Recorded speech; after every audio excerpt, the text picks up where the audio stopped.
So I'm here with EJ and Tony behind the scenes, and we are doing a Golden Age unboxing. So we're going to be unboxing some sets that are already out of the competitive rotation just for fun. We found these for a great deal, and we're really hoping for something good. So wish us any good luck energy or anything that you believe in, and hope for the best here. But before we get started, I did want to show these new Dungeons and Dragon figures that are being sold at Walmart right now. They're really cool. They have some really good detail, especially the beholders. If you're someone that's into D&D hardcore, you know beholders they're pricey and they take a lot of time to paint. And here you already have some already painted. They're really good quality stuff. And you could even repaint them if you want. Yeah, that's what we were talking about with the dragon, right? We can yeah. just strip them, prime them, and get them ready.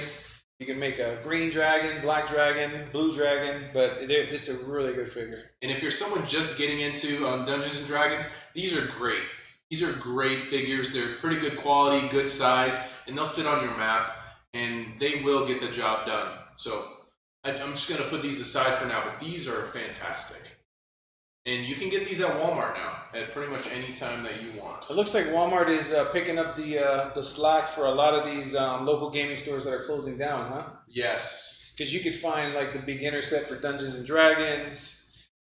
From what I'm hearing, they're going to soon be carrying the actual campaign books. Oh. I doubt they'll do Pathfinder. I know that's your game, but D&D, man, D&D is being pushed by Walmart. Well, Walmart, you can get everything gaming-wise you need. You can get your card sleeves. Yep. You can get Yu-Gi-Oh!, Pokemon, Magic the Gathering. I don't know about Dragon Ball Super. Have you seen it there? It's not that popular. Okay. Sorry, Caesar. Sorry, Sean and Devin. But it's not that popular yet. But if it does pick up popularity, I wouldn't doubt it'll be at Walmart. We'll see. So I brought Franklin Von Doom here for some good luck. We pulled him in a previous video. Please check that out when you have a minute. He was a chase. He is a chase. And I just feel like his ability to warp reality is going to come really handy when we open up these boxes. So let's get started. Do you really want to get started right away, or did you want to mention anybody in particular, the trolls, the people that love us, the haters, or are we just going to skip that real quick? Well, I will mention that a little bit. So, no matter what you do, especially in any gaming world, you enter a competitive format, and you are going to have people that you become really good friends with, and people that you are going to rub the wrong way. I have both, and you know what I say to both? Mwah, mwah, I love you. Bring on any criticism or any love that you want, and I will return it with love in all of your favor, because those things don't get to me. And the words of Cardi B, though, man, if you don't have haters, you're not doing something right. Thank you. So, amen, Cardi. the wise Cardi B. God, I love her. I love Cardi B, man. She's a lot smarter than she lets out to be. Oh, absolutely. She's a genius. Absolutely. I agree. 100%. So what we got, man? So the first booster pack I'm going to open up here is Joker's Wild. This has a special place in my heart when it comes to this game, because this is the first set that I bought when I started playing Heroclix. Cree, if you're watching out there, you convinced me to buy 2 of these booster packs, and I pulled my first super rare, which is the Riddler. And I've been playing the game ever since. So I don't know. This is such a really cool set. This set is really known for its pieces that are tremendous support figures. There's not too many heavy hitters. There is a Jakeem Thunder. He's a prime, and he has some really cool powers, and he definitely owned the metagame for quite some time. And there's a few other super rares, like there's a Penguin that generates Penguin bystanders, really good piece. Several Jokers, and so many things. The chases in this set are okay, they're not really super powerful in what they do for attacking, but they are good in terms of defense. That's what I'll say about that for now. I really want to get into this. We got 2 of these booster packs, and I'm really hoping for the best here. So, Franklin Von Doom, please warp your reality here, and let's see if we can get something good.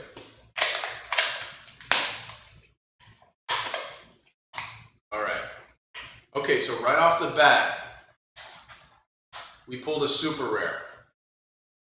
So, I'm going to just... Ooh, already in the super... Franklin, I'm gonna tell you right now, I know you've been wanting to sell Franklin, but I think he's making us way too much money, bro. Oh yeah, Franklin, yeah, he's definitely... he's hooking us up. He really is. So the first super rare we got was Plastic Man. Okay. In terms of power, he's like not the most powerful piece, but he's definitely a what I would call a tie-up piece, or somebody who could really annoy you. So I'm just gonna put this aside. Get my coffee too. And we have 1 super rare. We have an uncommon and 3 commons. Now, are these commons as good as the Fantastic Four commons? You know, it depends on what you use them for. I don't think a lot of the commons in this set are really good attack-wise, but I think they are really good at filling in points and rounding out a well-balanced team. Is that Black Lightning then? That is Black Lightning. I love Black Lightning. And that's Amanda Waller? That is Amanda Waller, the leader of the Suicide Squad. Man, you know what? Those are some nice commons, man. All right. So I'm going to start with this Thanagarian. So the Thanagarian, he's, I believe, 30 points. He's got 4 clicks, and he has a really simple dial. He doesn't do a lot attack-wise or damage-wise, but he has a special movement power on all 4 clicks. It's called Invasion from the Skies. Give Thanagarian a move action with a lock speed value of 3. If you do, after actions resolve, a carried character may be given a non-free action, but only if it is a close action. So he's useful in carrying another figure, and he gives him a chance to do an attack. That's kind of like the Spider-Man and the Hulk Fantastic Four version. Yes, but obviously a lot more limited. He only lets you move 3 squares and do that attack. So as you can see, like some of the newer figures, they really kind of outshine stuff like this, but still not a bad find. So the next is Amanda Waller. Now this Amanda Waller really fits well on a Suicide Squad team. And she has this really cool trait that would really be beneficial to a Suicide Squad team. It's called There Is No Squad Without the Wall. Friendly characters with a Suicide Squad team ability may use that team ability to heal when any friendly character is KO'd anywhere on the map.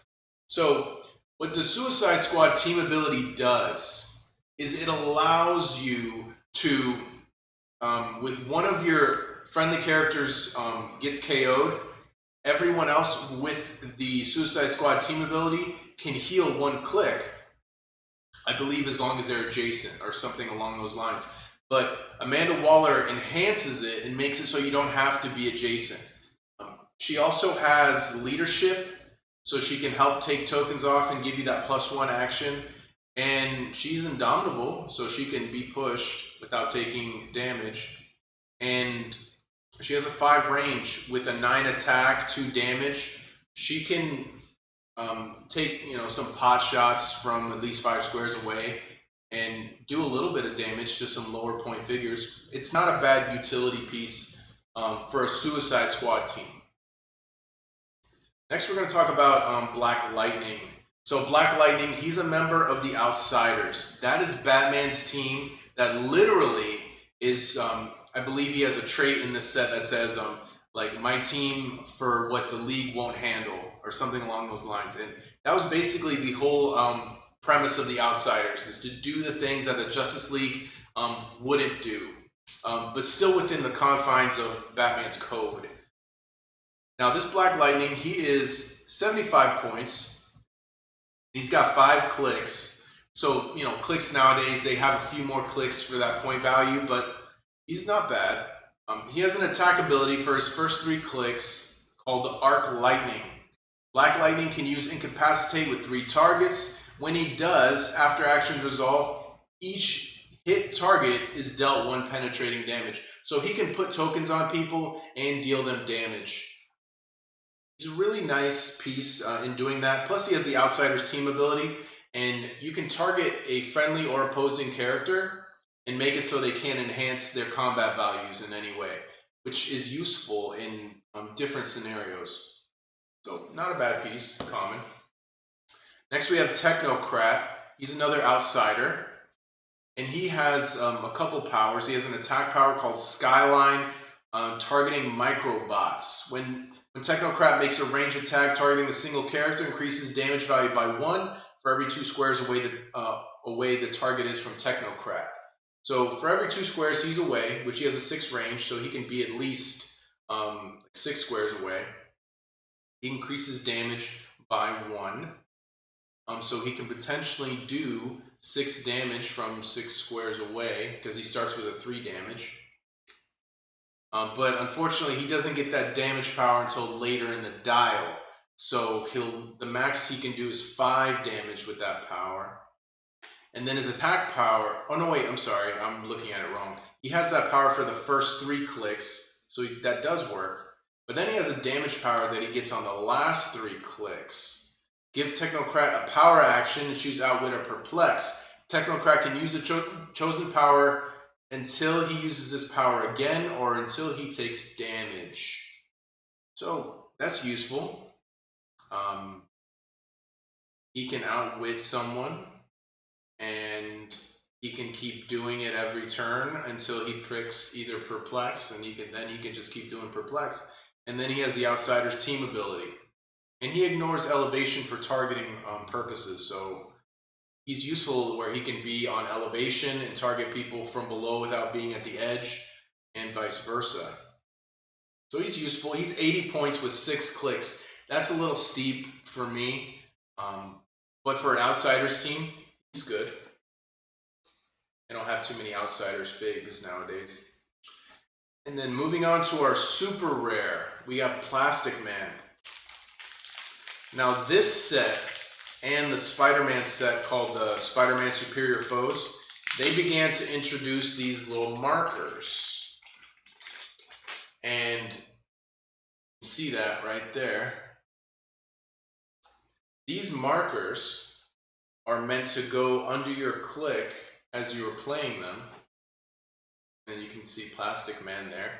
And when a special ability would activate, you would place that marker under an opposing character figure. So Plastic Man has a trait called Tag You're It. Plastic Man can use shape change, but he succeeds on a 4 through 6. So that's pretty good. When Plastic Man hits a single opposing character, he can attach his tag marker. So that's what this is. This is the tag marker for his trait. And then you would remove it from anywhere else. So if it's on another figure, he would replace it to the figure he just recently hit. A character with the tag marker that moves must roll away from breakaway as if adjacent to Plastic Man. Wow, that's pretty neat. So that's a good ability right there. It's useful for tying up an opponent. And it says if it's within range, let me reread that really quick. It has to break away if it was adjacent to Plastic Man, and if it is within range, can be targeted by Plastic Man with a close attack. So Plastic Man has a range of 4, so he could be at least 4 squares away. And let's say Amanda Waller has this tag marker. He can make a close attack on Amanda Waller from 4 squares away. So what's his set number? His set number is 56. He is a super rare. When a character successfully breaks away, is hit with an attack, or Plastic Man fails a shape change roll, you remove the tag marker. And he also has a damage power for every odd number click. That's 1, 3, and 5. He only has 5 clicks. When Plastic Man is given a non-free action, you can choose one of these different things. You can choose either Sidestep, Tiny Size, Standard Size, or Giant Size. Plastic Man can use the chosen power or has the chosen symbol until Plastic Man chooses again. So you can make him a giant size figure, you can make him tiny size. If he's tiny size, other people can carry him, so that's useful. Or you can give him Sidestep so he can move for free. And he has plasticity on his last 4 clicks. So he can be kind of annoying. And he's got regen at the end of his dial. Definitely a useful guy. He's 70 points. He's got the Justice League keyword and team ability. So you can put him on a Justice League team. Not bad. Just looking him up real quick. That's like a $5 figure. Not bad. Not $5 figure. Hey, not bad for some stuff that's out of rotation. Yep. So we have one more Joker's Wild. I'm hoping for like a Penguin or a Chase or something like that, man. That would be really cool. All right. Okay. So here we go. All right, we got a rare. Oh, we got another figure that uses another type of marker. Okay, we got 3 commons, an uncommon, and a rare. It's not bad. Okay. Oh, we got some. Oh, and we have a sketch variant. So the sketch variant is something they only did for 2 sets. They did it for Joker's Wild, and they did it for the Superior Foes. And it's supposed to be like the sketch variant from like a comic book, where they would make like the cover, like just like the rough of it. It's fantastic. And they've done away with it, so because a lot of people complained about it because sometimes they would get a super rare and it would be a sketch variant and they would throw a little fit. But now the sketch variants, just about every store that buys these, they want the sketch variants because you can't really get them anymore. So this guy could be worth maybe like 50 cents more than he normally would be. And that is the Red Hood. That's the Red Hood sketch variant? Yeah, his set number is set number 17. So, I'm just trying to take out this marker here. They made it a little tricky.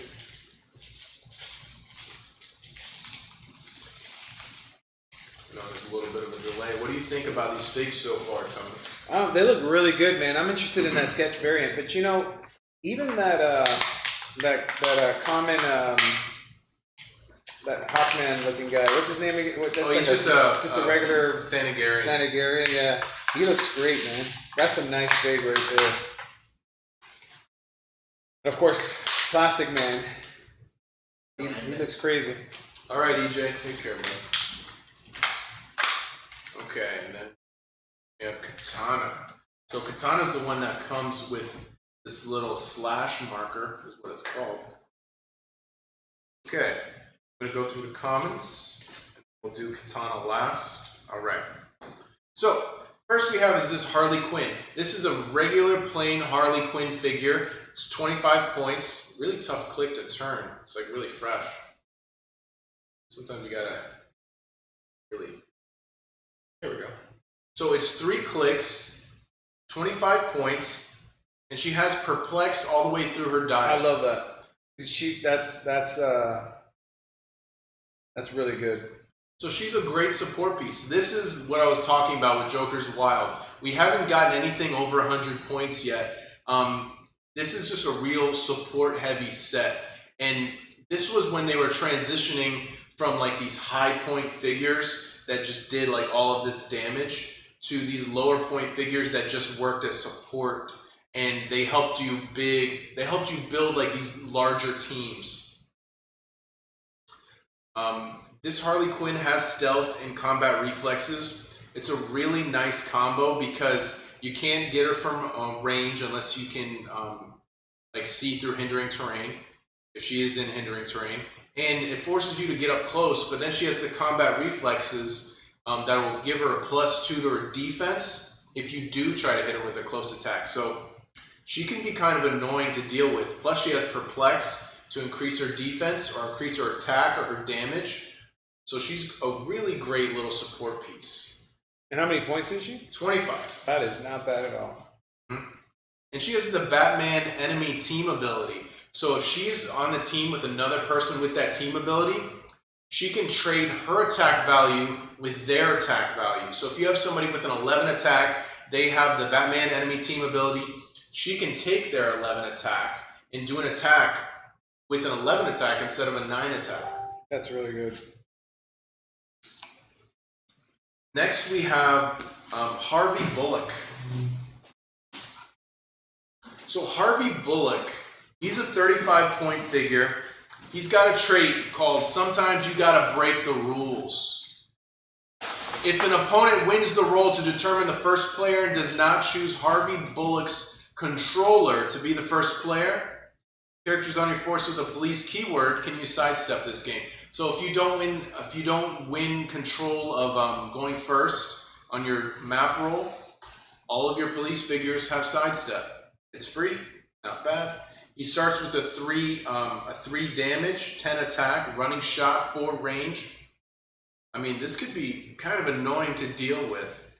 I think a lot of jokes were made about this figure because he's just a human character, but he had like a 10 attack, 3 damage.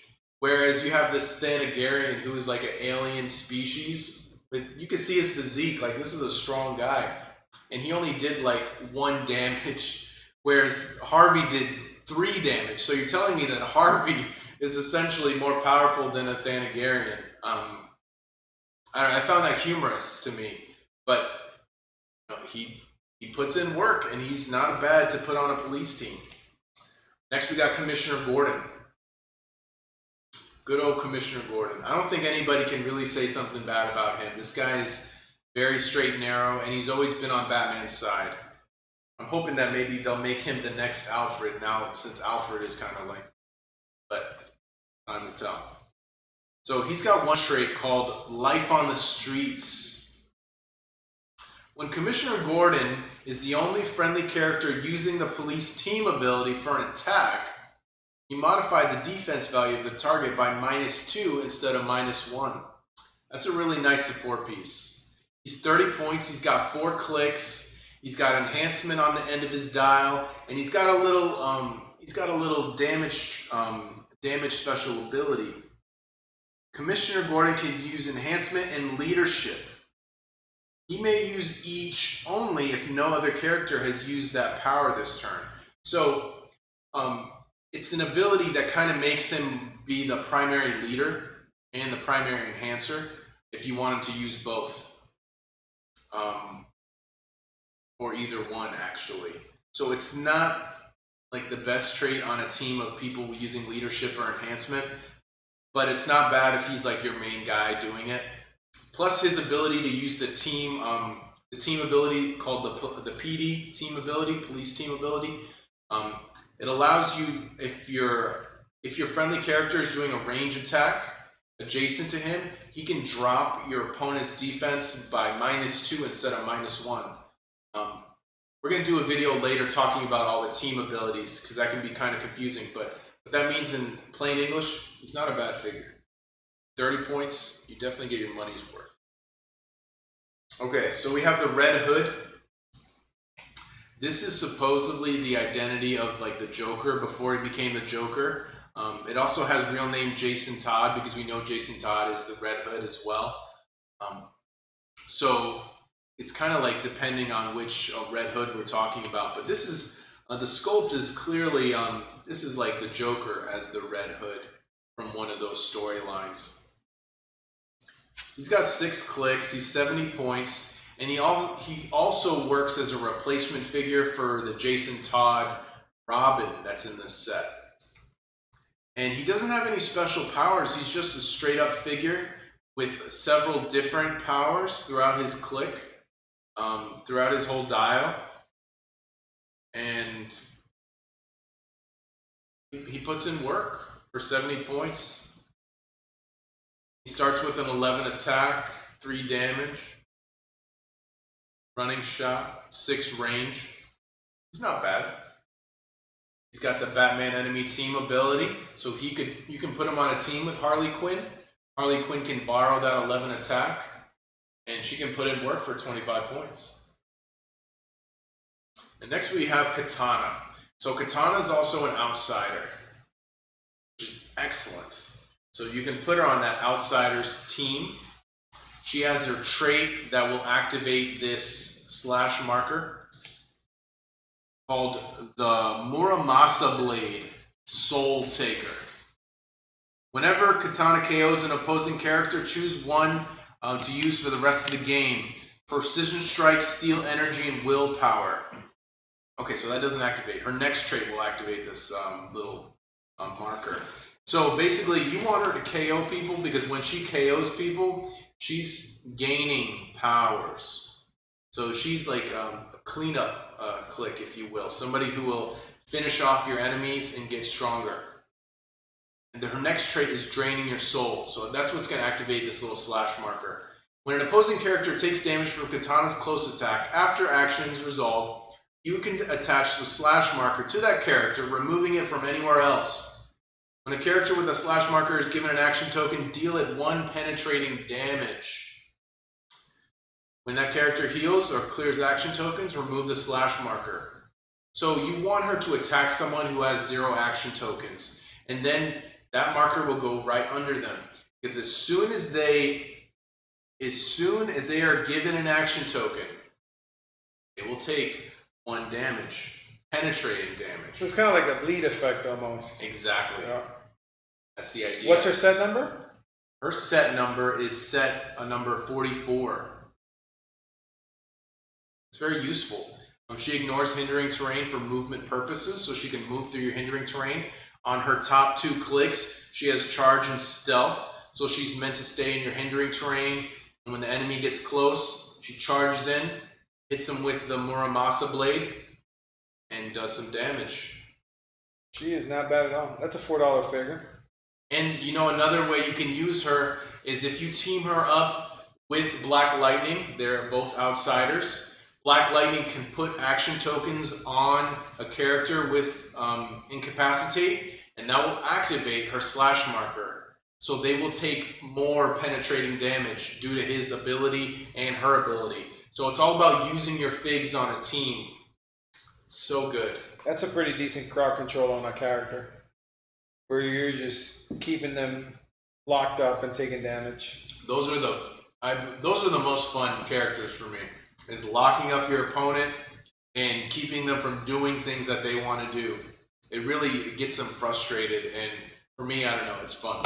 I've been on that side of it, so I know that it can be annoying. Okay, if there's people still watching, if you're hanging in there, I know that I went through a lot really fast. I'm going to clear the field really quick. Just slide everybody to the side.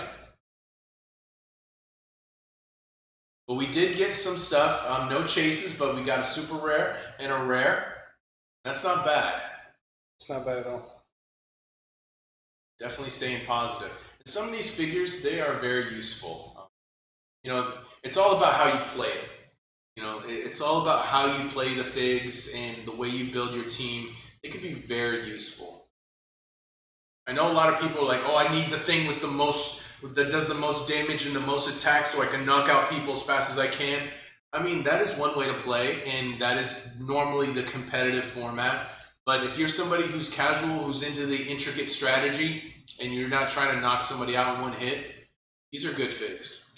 Chris Hammond says that's a great, that Commissioner Gordon is a great police.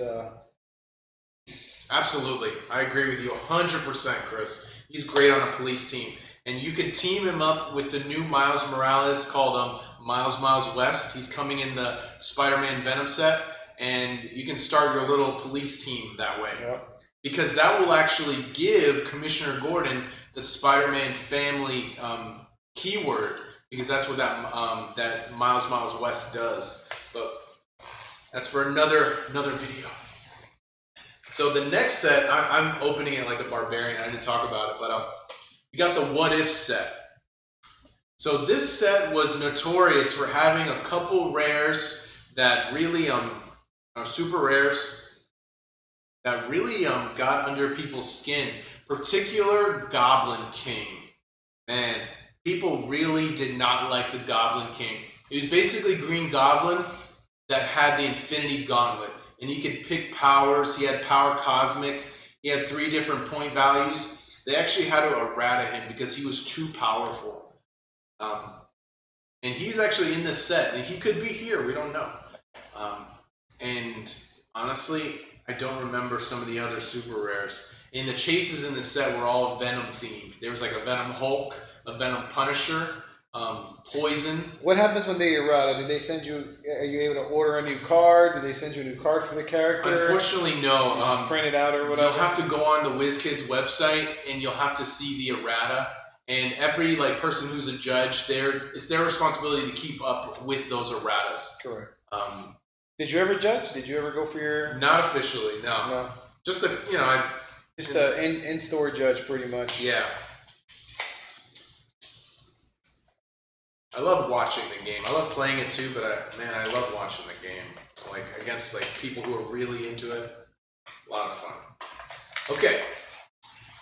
So this What If set is basically a set that is built on what if comics. Like what if the Punisher gained the powers of Doctor Strange, or what if Tony Stark and Doctor Strange both went and trained under the mystic arts together. This set is notorious for a lot of repaints, so you'll see a lot of figures that have the same sculpt, same paint job, same everything, and that really got on my nerves. No offense, WizKids, I know this was kind of a rushed set, it would seem, but it had some pieces that were okay. So on this set right here, on this booster, we got an Iron Man, we got Iron Lad, we have another Iron Man, which is the same sculpt, like just what I was talking about. We have this Dr. Stark, and we have Spider-Man. So 2 commons, 2 uncommons, and a rare.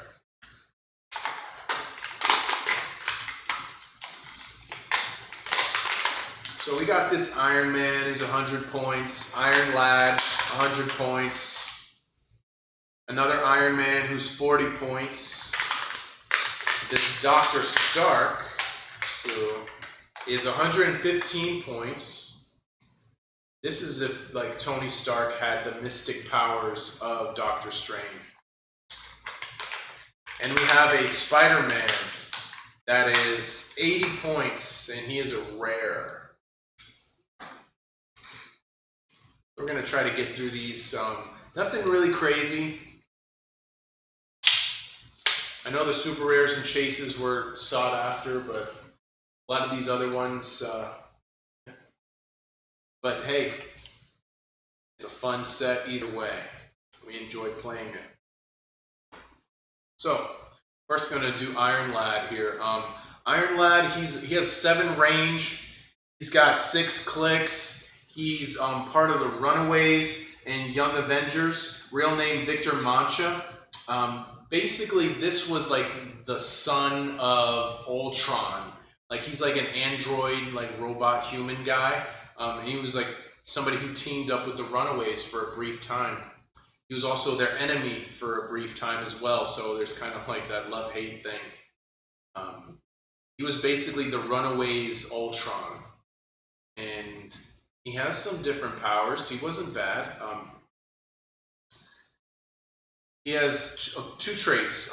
He has a Runaways trait, where once per turn, when Iron Lad attacks, if he's adjacent to a friendly character with the Runaways or Young Avengers keyword, he can re-roll a 1 on a die of that attack roll. Not bad. Yeah, not bad. Anything that gives you re-rolls can't beat.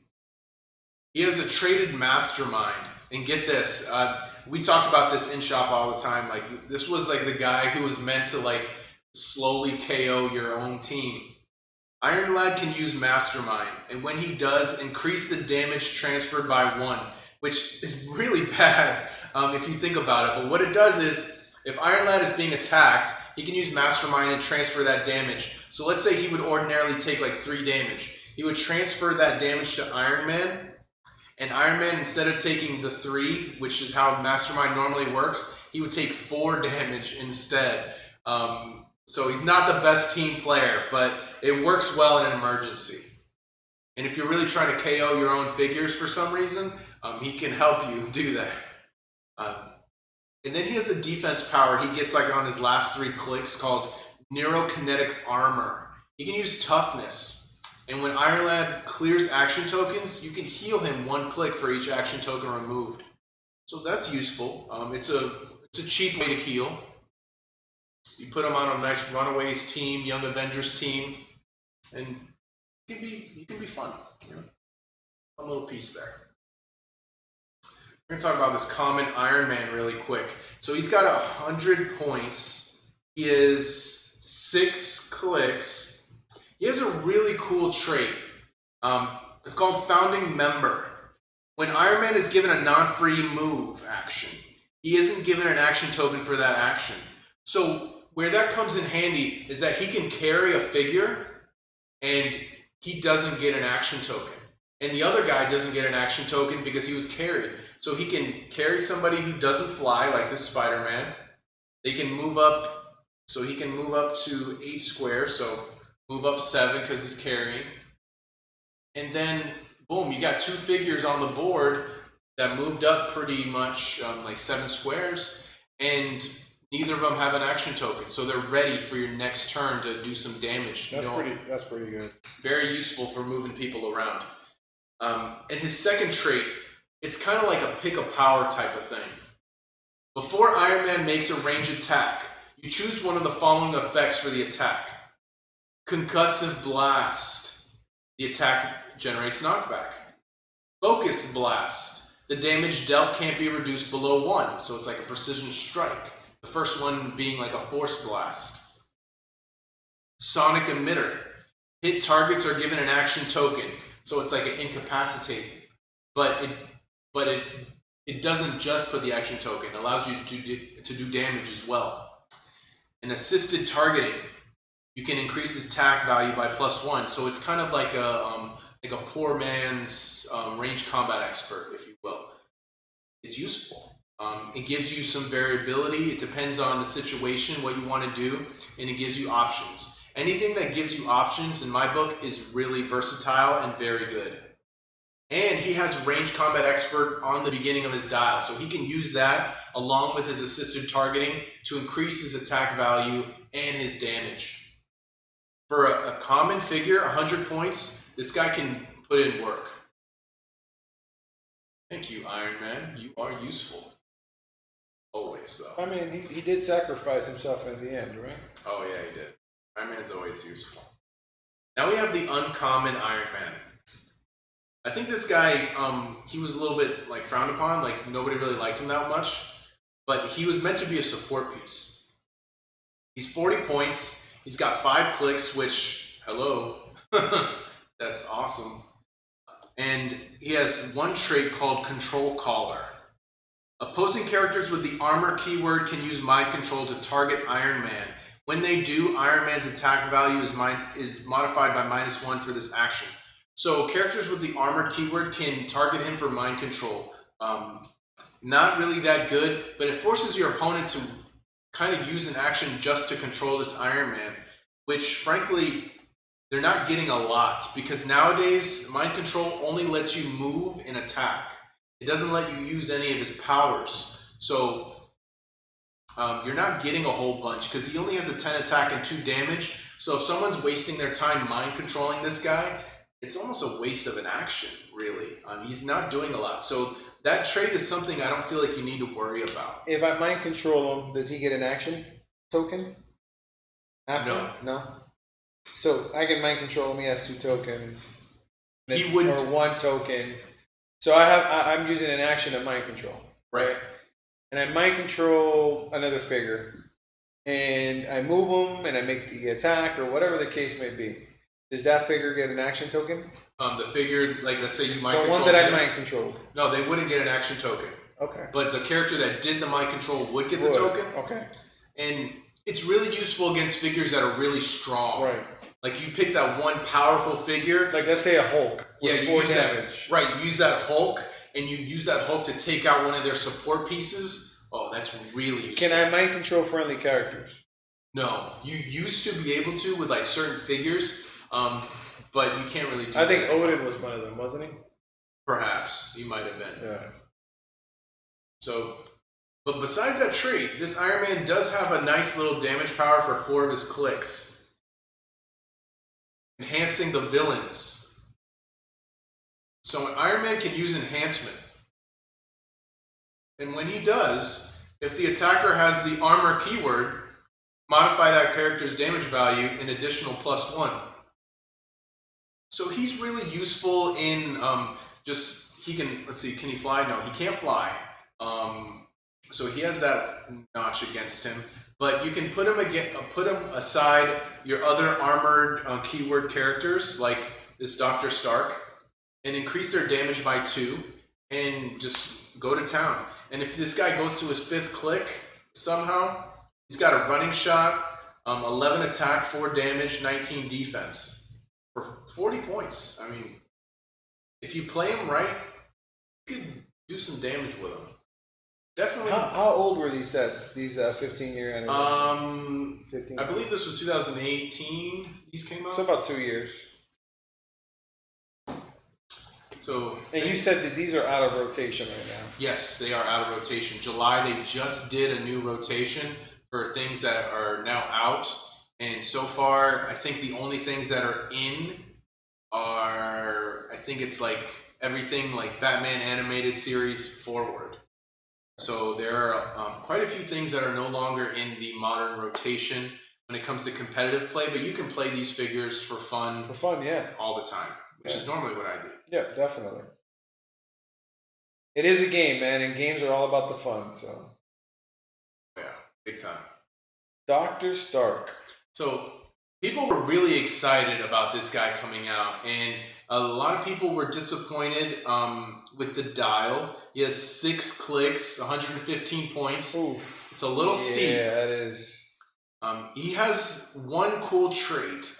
It's called Automated Counter Spell. So he can use Energy Shield Deflection. Okay, that's cool. Anything for free is always cool by me. Opposing characters within 4 squares can't use, okay, get this, they cannot use Penetrating Psychic Blast, Precision Strike, or Pulse Wave. So he shuts down 3 powers for free. The things that hurt this figure is he doesn't have willpower. He's only 6 clicks. He only has a 10 attack, and he only does a max of 3 damage unless you up it up with like Perplex or something. He does have the Mystics team ability, which like if he takes an attack, your opponent gets 1 penetrating damage. But you know, people were hoping for more, and they could have given him a little bit of something to make him a little better. But for fun, I don't know, man. Even for fun, I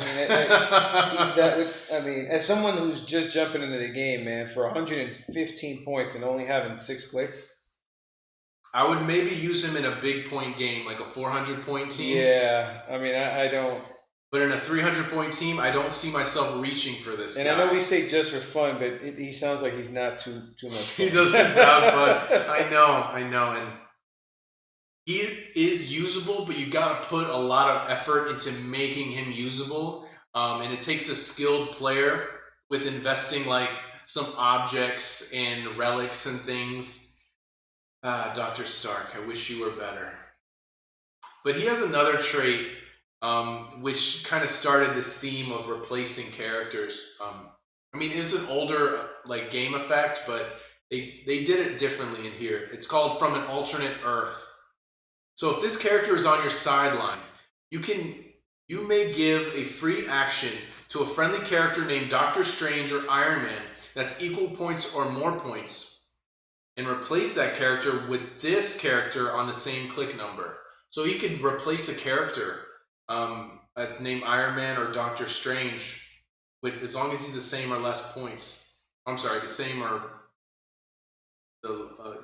more points. less points would be really broken.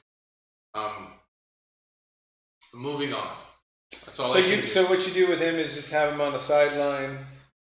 Yeah, and if you need some variation, you bring him out instead. And for a free action, he can swap. He's from an alternate Earth, so he's coming from an alternate universe to help you out. We'll see where it goes. All right, so we have our rare Spider-Man. He's got the Spider-Man family keyword, and he's got some traits. Well, he's got one trait. What's his set number? He is number 26. When Spider-Man doesn't have 2 action tokens, he can use combat reflexes. So he has a free combat reflexes under the right requirements. He comes from a what if Spider-Man's clone had lived. He's the Peter Parker, Ben Reilly clone. Whatever a spider can is his little movement power he has for click 1 and 4. Spider-Man can use charge. He ignores elevation, hindering, and other characters for movement.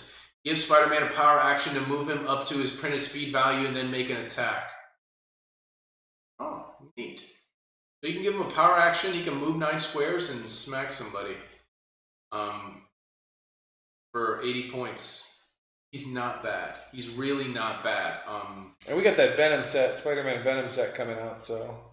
He's 6 clicks, 80 points. Again, the newer stuff kind of starts to overtake some of this. But so these sets, you can't play with the newer sets against the newer sets. It's tough. If you're skilled and you have a lot of patience, you can do it.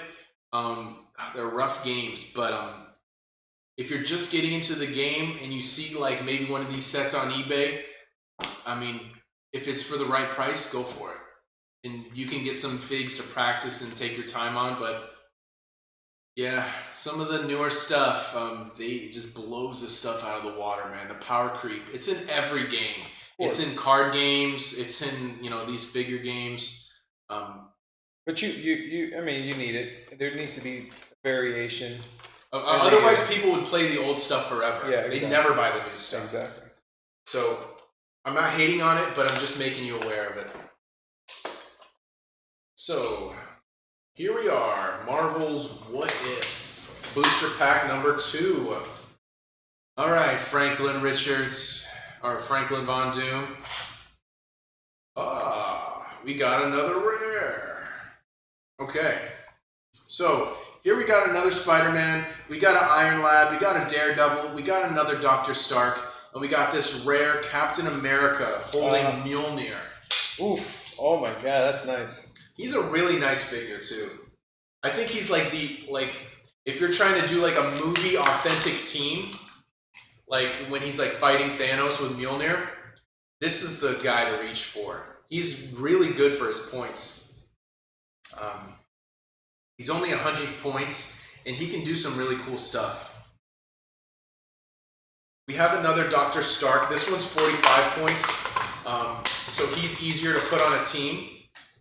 And he has some traits as well. And he does the same thing as the other one, where he can prevent a character from using... wait a minute. No, this is actually the same one I pulled, so we're just not going to talk about him. Yep.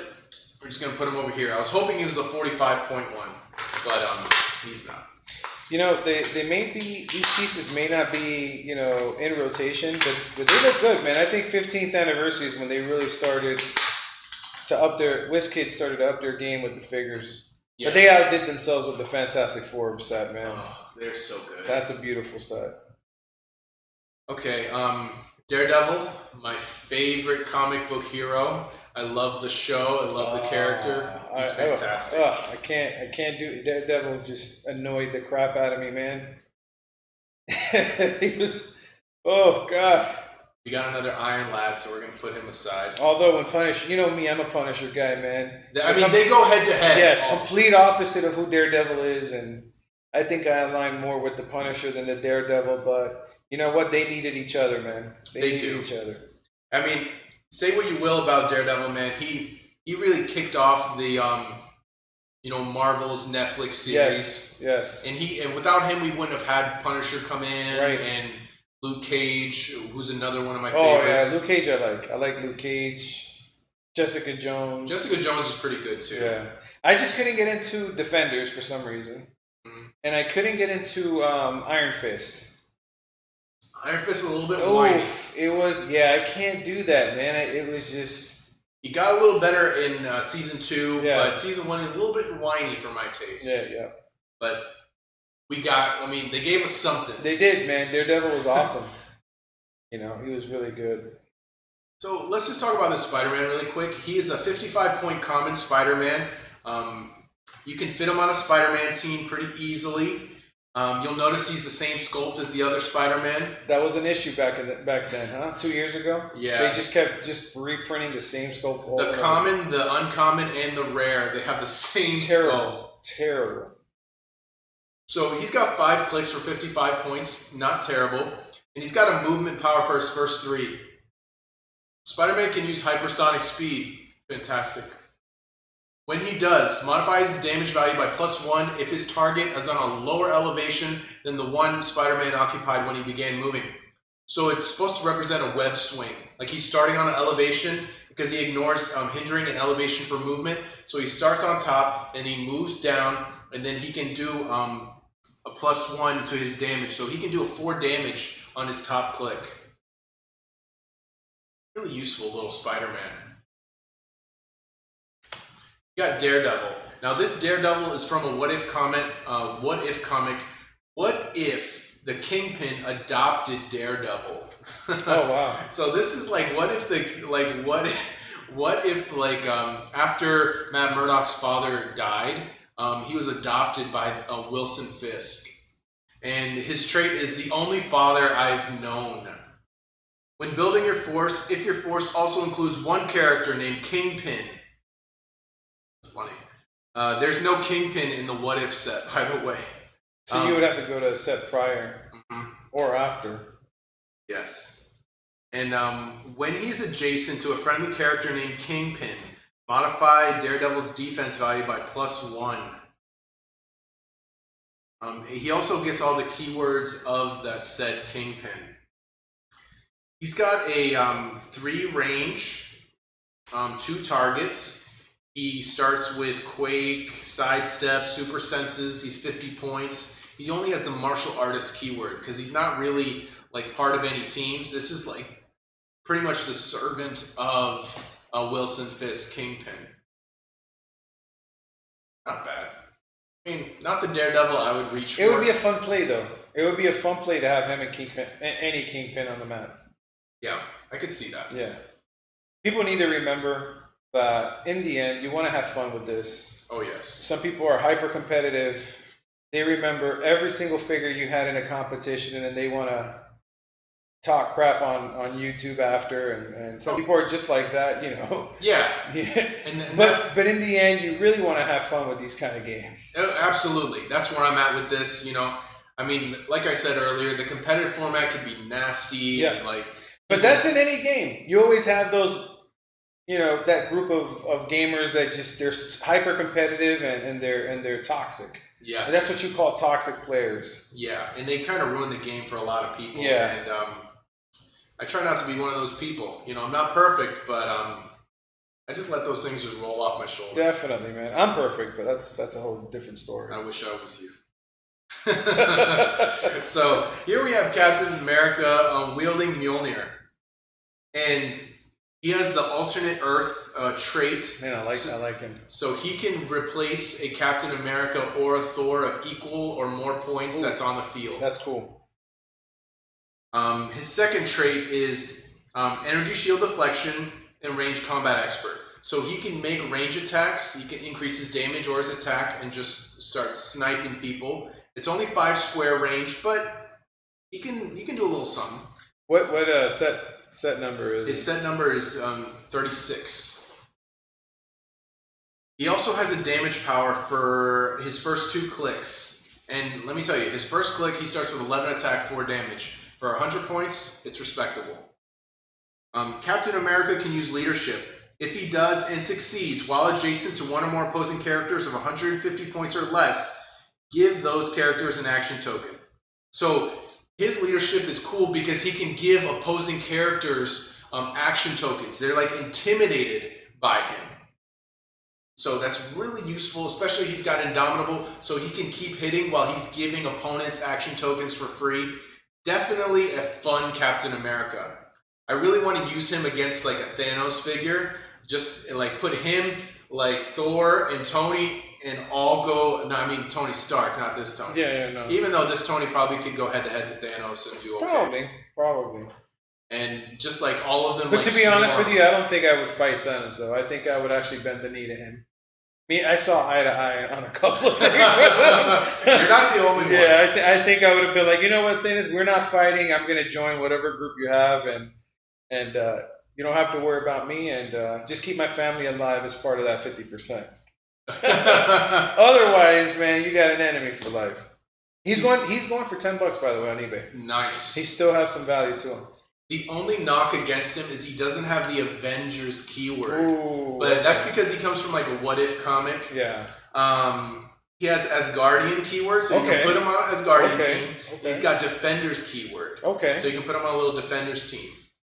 But he's still a Captain America I would reach for. If anything, man, I'll pop him off the sculpt and put him on another cap. Yeah, you know? Yeah, that's what we were talking about. We were talking about how if you really wanted a new Doomsday for the new set, you just get one of those maybe like uncommon Hulks and just pop a Doomsday figure on them, and then you have, you know what I mean? You have now a Doomsday. I agree, 100%. Yeah.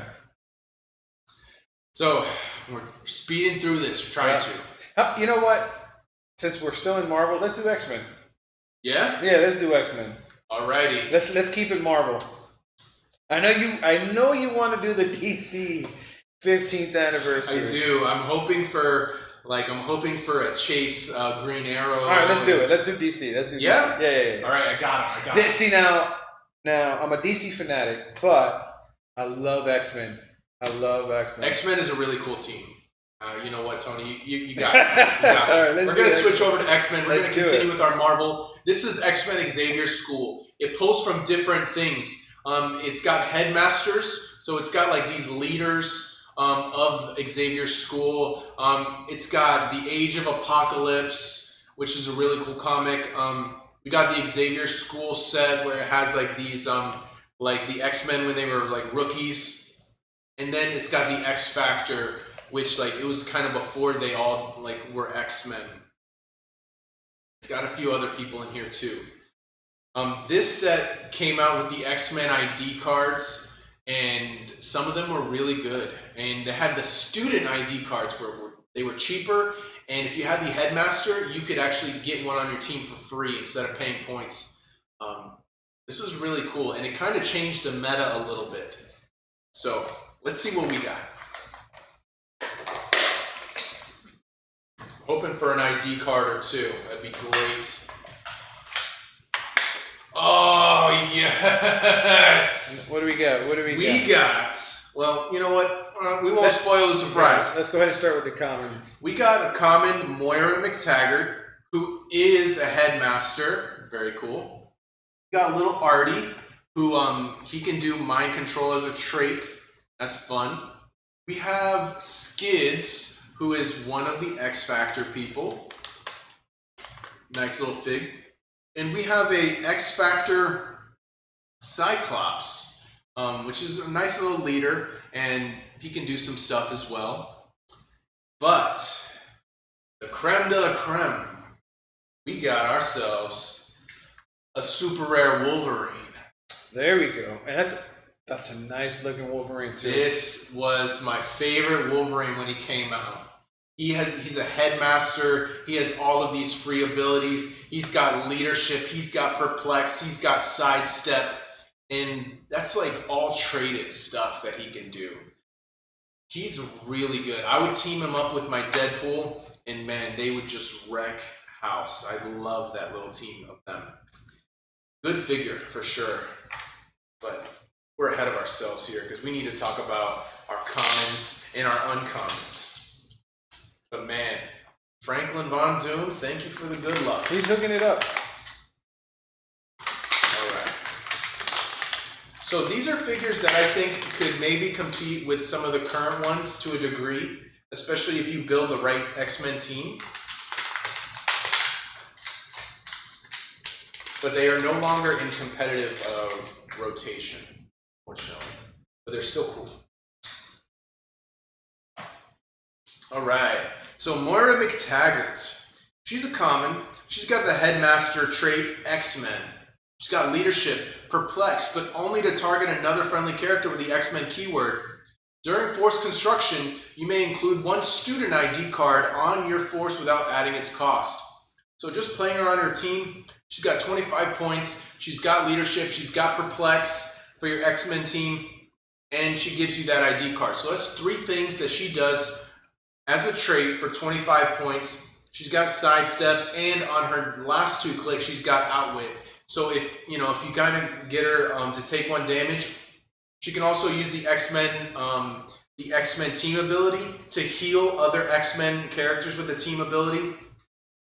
That could get her to her 2nd click where she has outwit. So then she'd have perplex, outwit, leadership, and she gave you that free ID card. That's 3 things that she can do for free. Really great.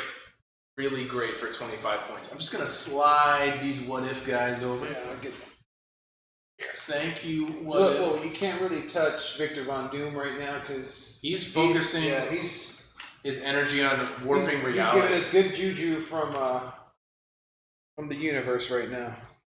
So, Moira McTaggart, great support piece. Excellent. We have Artie. Artie is another 25-point figure, which everybody kind of said sucked. But for 25 points, he's really not horrible. He's tiny size, so you can carry him. He's got mind control as a trait, so he can mind control bigger figures. If anything, he's got a 9 attack. He's got shape change. If anything, he will annoy your opponent and force them to KO a little 25-point figure. Not bad. So, how many points is he? 25? 25 points. That is not bad. And you can carry him, and then he can mind control people. Why not? Next, we got Skids. Skids, it's a common figure. Morlocks, Mutant Liberation Front, New Mutants, and X Factor. Skids has sidestep, can move through characters without having to stop. Ignores characters for movement purposes, I should say. And she has a defense power for her first 2 and last click, 5 clicks deep. Barrier and defend. At the beginning of her turn, Skids can knock back an adjacent opposing character 1 square. So she can knock back people just for free. Just like, hey, you're up next to me? Boom, you're going to be 1 square away now. That's pretty good if she's next to another friendly that you don't want any characters going in with a melee. Exactly. And she's how many points? She's 40 points. 40-point figure. 40 points, 5 clicks. You put her next to one of your glass cannons, and just they come in close, boom, get off them.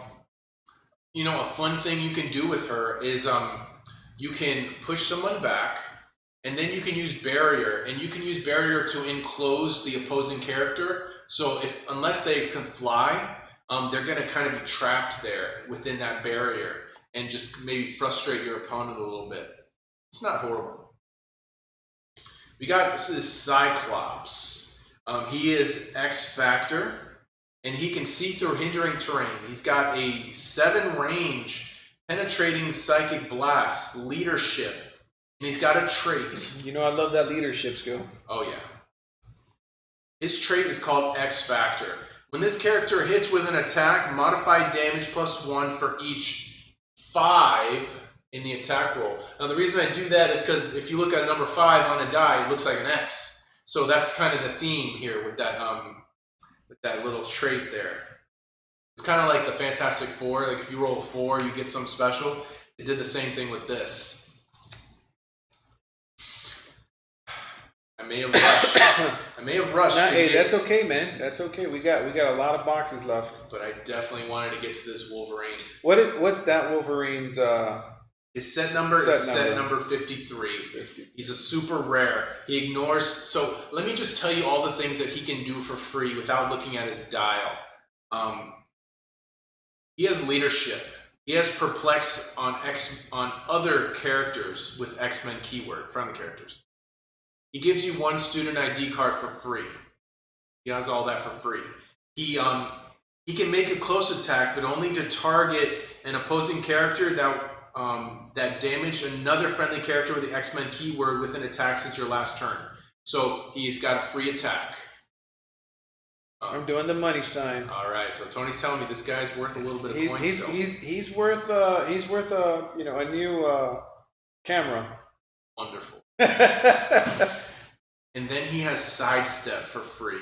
And then he also, if he's closer to your opponent's starting area, he has flurry for free. Wow. And then otherwise he can use combat reflexes. So if he's closer to your side, he's a little more defensive. And when he's closer to the opponent's side, he's more offensive. That's like 6 different things he can do for free. Plus he ignores hindering terrain for movement. So this guy is just meant to keep going. Not to mention, he's got 3 stop clicks. This guy is really hard to take out. He can hang with the current meta. How many points is he? You can play him at 150 points. So he's half your team build, but you get 3 stop clicks for that point value, and you have all those free things that he can do. Or you can play him at 50 points, and he only has 1 stop click, but he's only 3 clicks deep.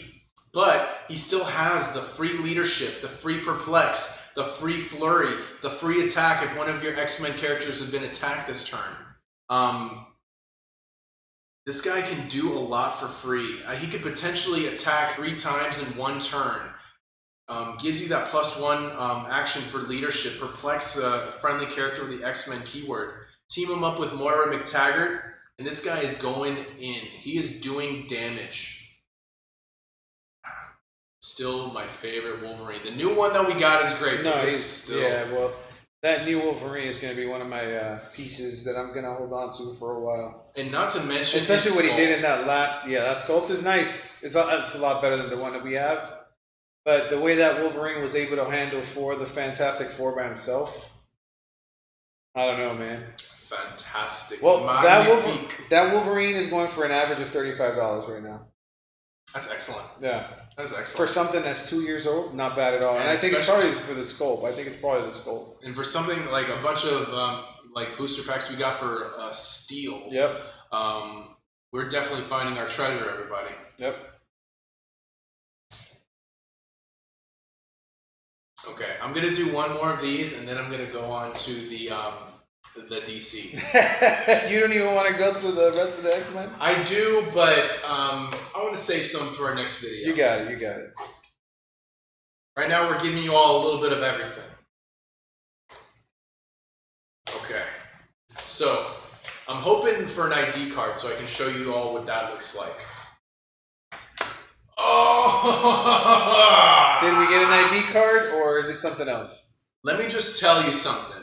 Franklin Von Doom is warping reality in our favor. I'm starting to feel like we can't sell him, man. I'm telling you, this ID card I got is going to make you laugh. I'm not going to reveal it quite yet. Let's just look at what we got here. We got this beast. Nobody's a big fan of this beast. I'll tell you what. He's the old school beast, like before he became blue and hairy. Right. He's a good figure though. For his point value, he's like 60 points. A little steep for nowadays, but he can do some stuff that can be useful on an X Factor team. We got Husk, who is one of those Generation X mutants. We have Surge. We have Kitty Pryde, who I think is one of my favorite X-Men. She has the ability to phase, like things can just go right through her. I think I relate to that a lot because sometimes when people they have rude or nasty things to say, I just let it go right through me. Yeah, it's like my grandma used to say, just wake up and put, she said it in Spanish, but put some Vaseline on your shoulders and let things just slide off. Exactly. That's all you can do, right? Yeah. So, and we did get an ID card. I'm going to reveal that last, though, just to keep you guys in suspense. See that? And the funny thing is, those ID cards are hard plastic, huh? Yes, they are. They're hard plastic, and they bring some cool elements to the game. That's cool. So first, the Beast, or just Beast. He has the X Factor trait, modifies damage +1 for each X in the attack roll. Leap Climb is his little movement power. When he uses it and moves 4 squares or less, he can, after resolutions, he can make a close attack. He's got Outwit on his top dial. He's got 6 clicks for 60 points. That's pretty much like what's current right now when it comes to points for clicks. He's nice in a little X Factor team. It's the point values of the X Factor team, like the originals, is there's 5 of them. They all have they're all 60 points, so you can play 5 of them on a team, and you have your whole X Factors team. The next is Husk, Generation X. She has this Generation X trait. Give her a power action and move 5 squares, then you can make a close attack. So it's kind of like Charge, but it's their version of it. Sidestep and a defense power that comes in handy. As a free action, choose a standard defense power. Husk can use the chosen power until your next turn. So you can choose different defense powers depending on the situation. Super Senses, Invincible, Impervious, Mastermind. You can pick different defensive powers to fit the situation, and she comes in handy for 40 points. Rounds off a nice little Generation X team, and she also has the X-Men keyword, so you can put her on one of those teams as well. Surge. So she's one of the newer X-Men, kind of, and she's part of the New Mutants and X-Men team. She has X-Student. When this character, or an adjacent friendly character's attack roll includes exactly 1/5, modify one target's defense by -1. So it allows you to lower an opponent's defense by 1 to make that attack land a little bit easier. And then she has a cool movement power for her first 2 clicks. She can pick hypersonic speed, or she has a range value of 6, and when she hits, give all targets an action token. She has only 1 target, but depending on which one you pick, she can use that power. So she can run up, hit somebody with hypersonic speed, or she can do a range attack. Very useful. Kitty Pryde. So Kitty Pryde is another headmaster. She has leadership and perplex, but only to target X-Men. I'm sorry, all new X-Men or X-Men. So she can put her. You can put her on an all new X-Men team or a regular X-Men team, and she gets that free student ID card. As her movement power for her first 3 clicks, she can do phasing, teleport, and stealth. And I really like this power. It's kind of a cool way to use her ability to phase. Friendly characters can move through walls adjacent to Kitty Pryde. So if she's adjacent to a wall, which acts as blocking terrain, she can make it so other friendly characters can move right through it. Like she's using her power that to phase that wall, so other people can just run right through that wall without destroying it. It could be useful to help your characters escape. The power is even called Quick Through Here, so it's kind of a way for your characters to escape and run and get out of there. And she can do it from the other side of the wall, so you can get everybody on that side of the wall, forcing your opponent to either destroy the wall using an action or going around. So, really cool. And she's 50 points. Very useful on an X-Men or an all-new X-Men team. The last figure in the set we're going to talk about is Prodigy. So Prodigy's a rare, and he was a little bit, he wasn't super sought out for, but he brought a lot for his point value. He has the X-Men trait where you roll an attack roll and you minus the defense -1 for every X in the roll. Or 5, I said X, but you know the 5 looks like an X. And then he has the trait Knowledge Sponge. Once per turn, when an opposing character uses an effect that allows it to choose standard powers to use, you may choose a friendly character. Prodigy and the chosen character can use those standard powers until the end of your next turn. So, where he came in handy is there was a really big trend for characters that can pick powers, like Goblin King, for example. You could choose all of these free powers. Well, he was a way that he could copy that ability give it to a friendly character, and he and that friendly character can both use that power that your opposing character chose for free. And he's only 30 points. New Mutants. That's another $5 pickup right there. Oh, that's wonderful. That's another $5. Yeah, he's going for about $4.88 on eBay. I want you to check the value on this. Okay. Because we got one ID card, but it wasn't a student ID card. It was a headmaster ID card. And he's going to go great with one of the figures we pulled today. Boom. Oh, that's, the Wolverine. The Wolverine ID card. Now, for those of you watching, you don't know what ID cards do. You pay the point value, which is 5 points. You can put one of these figures that is the name of the card. So you would play a Wolverine figure, put him on your sideline. He wouldn't start. He wouldn't be part of your starting force. And you have this ID card on the side. Then what you would do is you would have one of your figures on the field use a power action. And they would bring out the character with the ID card once per game. And that character would come out, and that character could fight for that one turn. And then at the beginning of your next turn, he would disappear. He'd be gone. That's called calling him in. Now, each of these ID cards, the headmaster ones, they have an ability called inspiration. What happens is when he's called in, he inspires all adjacent friendly characters. And his inspiration is heal 1 click. So he comes in and he heals all of your adjacent characters that are friendly 1 click for free. And you can bring in your Wolverine for that one turn. So you can play him at 50 points, have somebody like Beast call him in, and then he can use all of his free stuff I told you about earlier. His sidestep, his charge, his flurry, his trait where if an X-Men character was attacked, you can activate all of that as soon as he comes in and just decimate one character. He's excellent.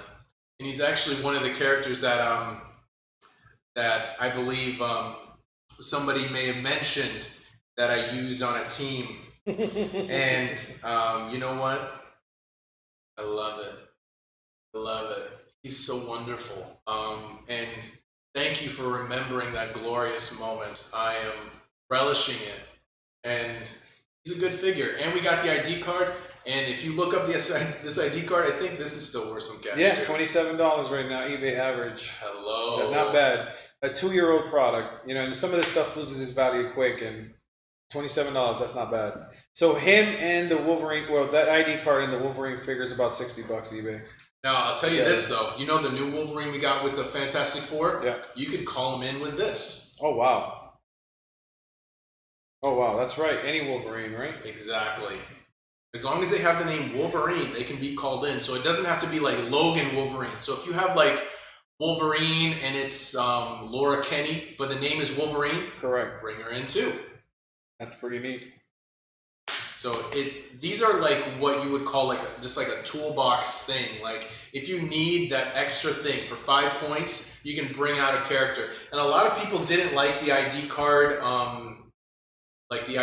itself, because they thought it was broken and it wasn't beneficial to new players. I'll tell you what, ID cards are not new player friendly, but they are useful.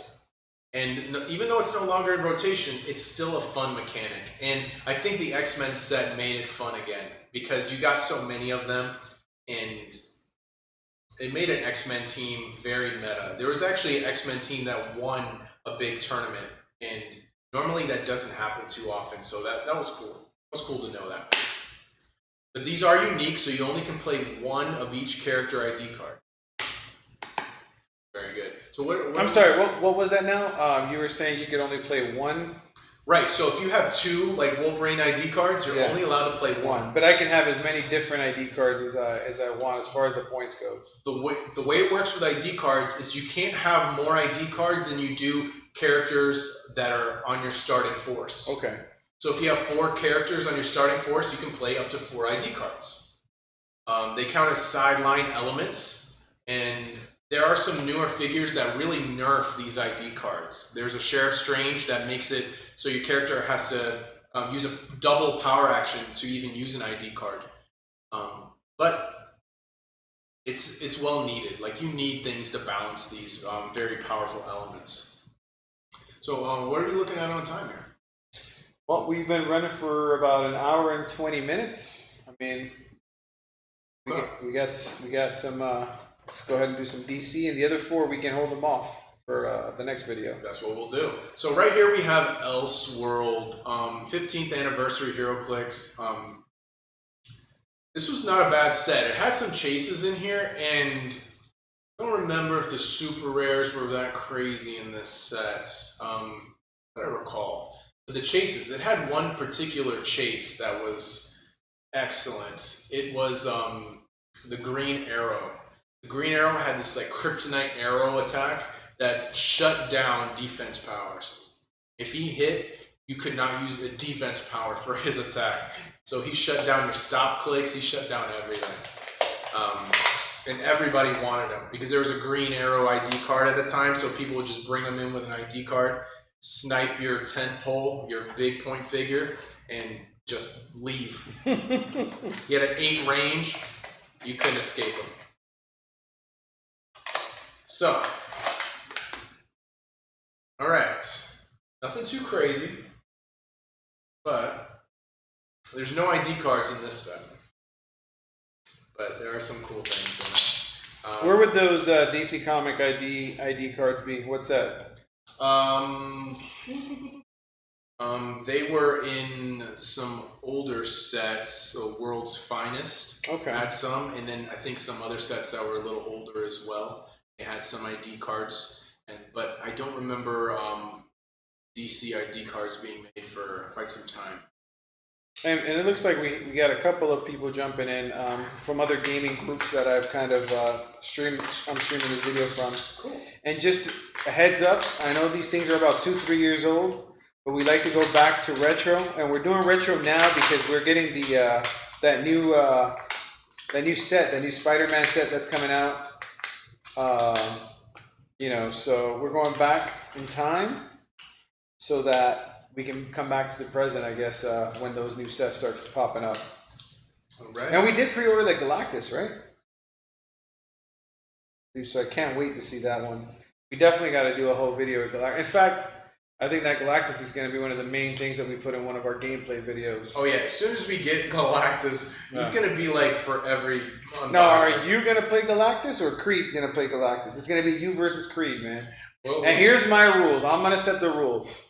All right. It's all Fantastic Four. It's going to be they have to have the Fantastic Four keyword. Okay. Versus Galactus. Fair enough. I'll battle him. I'll let him use it and I'll do it. Perfect. That'll be a lot of fun.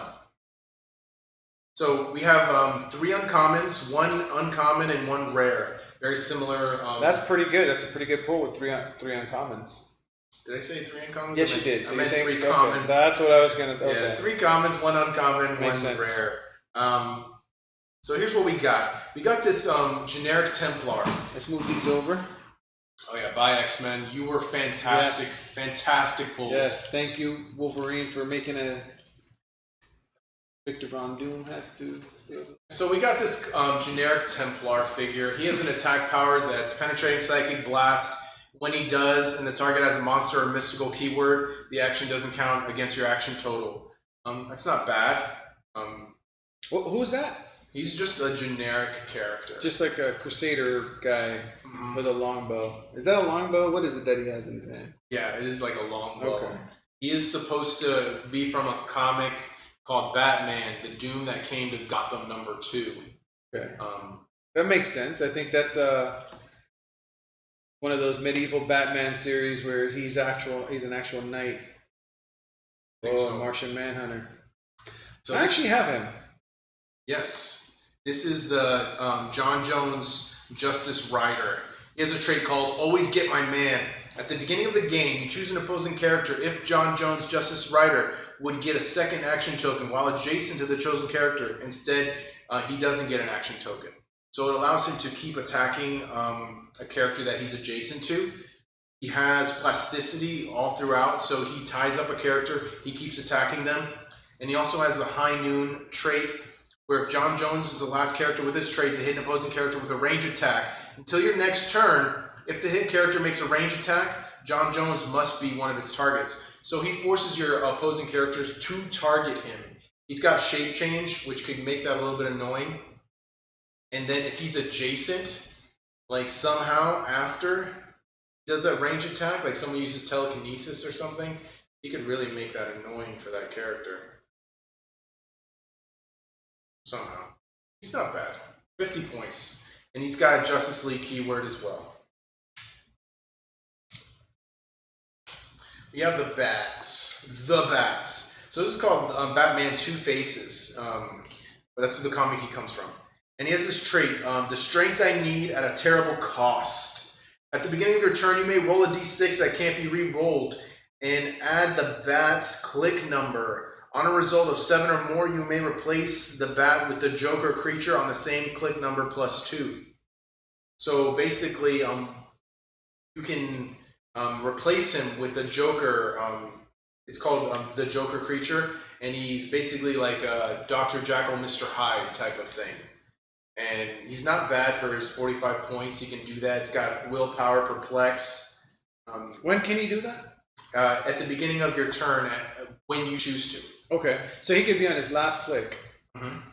and then you can switch over to The Joker creature. the Joker creature, and he would be on click 2.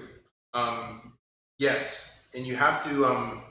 It's actually better to do it later because you add whatever you roll plus your current click number. So if you roll like a 3, you add that to his click number of 4.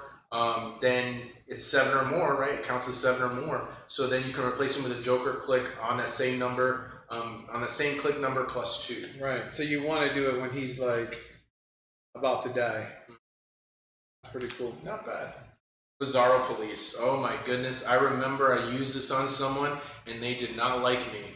Bizarro Police is he's like this generic kind of police figure from the Justice League of America, the Nail, number 3. He has this defensive power, which cannot be countered or ignored. He's 4 clicks deep. He's 50 points. He's police keyword, monster keyword, brute keyword. Bizarro Police takes a maximum of 1 damage from attacks. That's it. When Bizarro Police is hit with an attack, his defense value is equal to the the attacker's attack total, KO him. So he has a 15 defense. If he gets hit with somebody who has like a really high attack power, he's probably going to survive.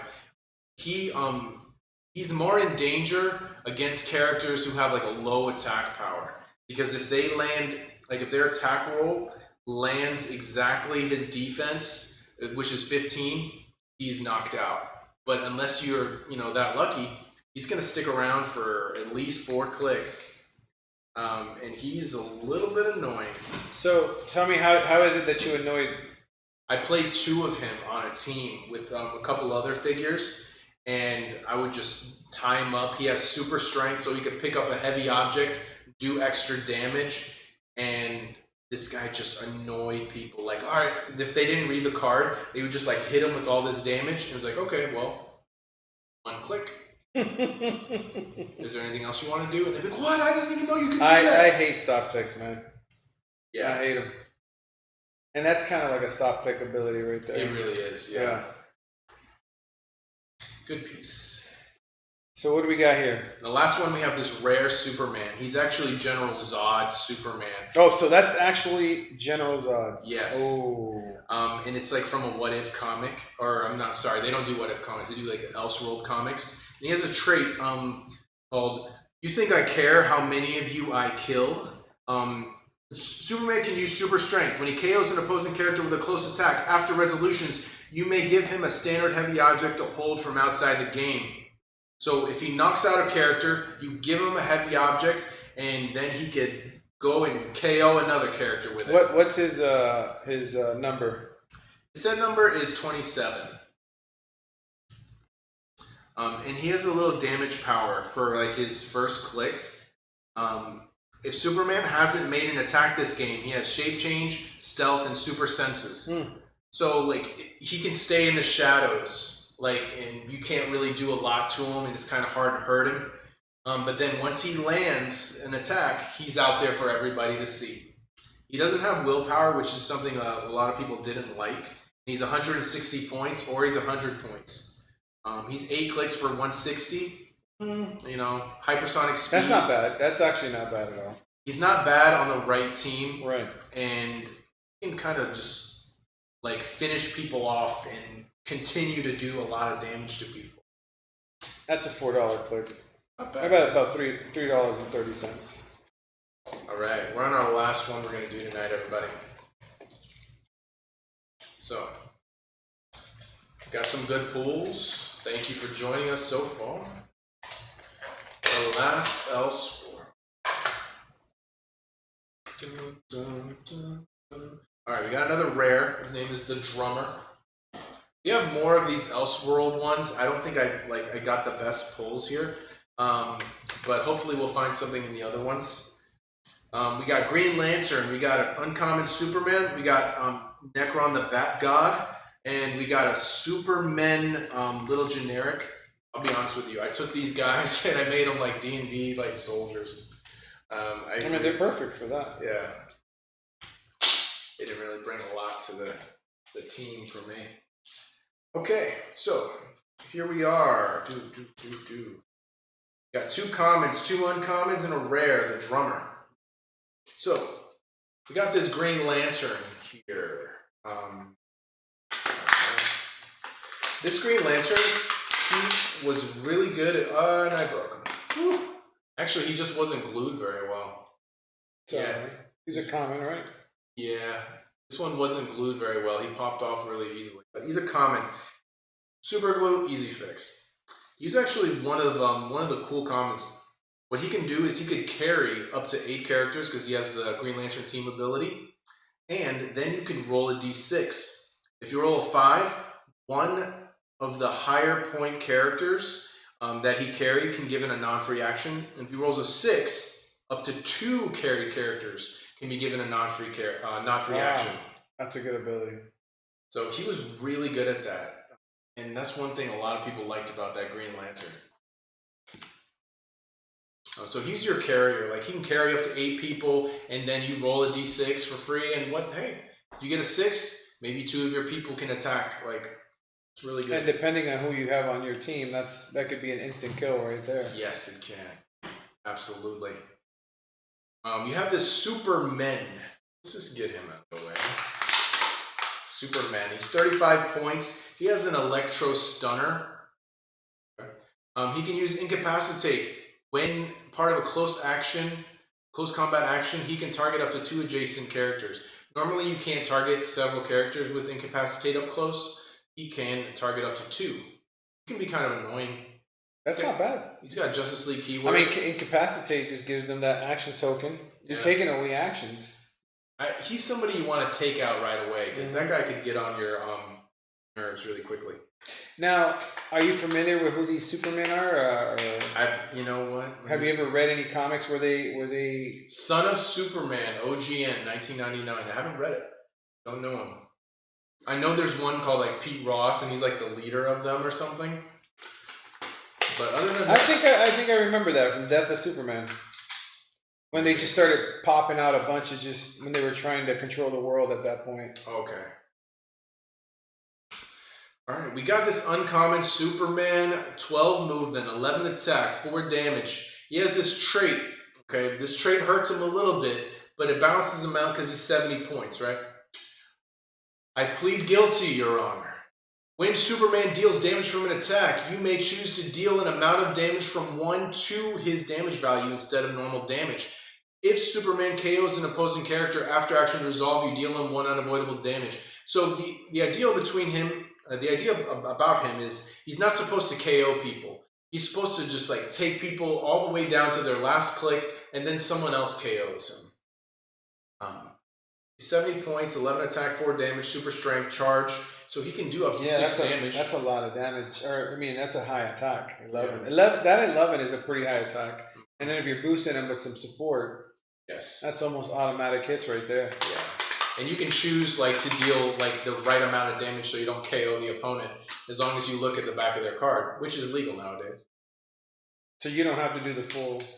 Right, you can choose how much damage you do. Wow. So it's useful, little utility guy. And for 70 points, run up, smack somebody, and then if you don't care, he just takes an unavoidable damage, you know. Alright, here we got Necron the Bat God. So you can play him at 200 or 100 points. He's got the Batman family team ability, and he has the Quintessence team ability as well. So that gives him, that basically gives him willpower, and then he can't be outwitted. I like that. His main trait, though, is the Avatar of Darkness. So other friendly characters can use the Batman Ally team ability. So he gives all of his friendly characters stealth.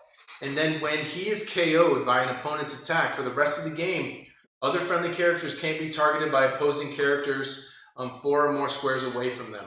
So it makes the game have to be a little bit closer when he gets KO'd. I like to play him about 100 points, but if you play him at 200 points, he's got 9 clicks. No. And then the last figure we have is the Drummer. So this Drummer, he's 40 points, and he's got a trait called Reading the Information Flows. Once per turn, when an opposing character within range of in line of fire would use Outwit, Perplex, or Probability Control during their turn, you may choose that instead the opposing character can't use that power during that turn. So he's got a 10 range. So basically he can keep, once per turn, he can keep an opposing character from using Outwit, Perplex, or Probability Control. That's not bad. That's a really good debuff. Very nice support piece. What's his set number? 36. And then he has a damage power where once per turn he can either use Outwit or Perplex. Now with that 10 range, this guy comes in handy big time.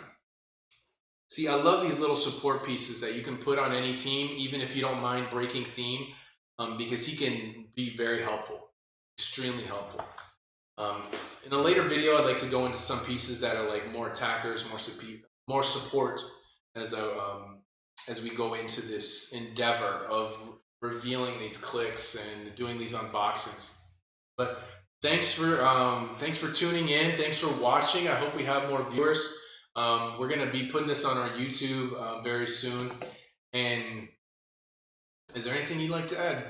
Yeah, so pretty much, I mean, we wanted to just kind of put some of this content out live on our Facebook feed. We are an online, all we're doing is creating content. We're not a store, and we want to help the Central Florida and Florida gaming stores. We're putting out content, just kind of putting some excitement on these games that some people might just overlook. Yeah. And then hopefully people would want to play them, go to their local gaming store and pick up some booster boxes and just start playing Heroclix. So that's what we're doing here. I know we got a couple of local gaming stores around, and hopefully we'll start linking up with them. But otherwise, we're Pillage and Plunder. Some of these things will be going onto our eBay page.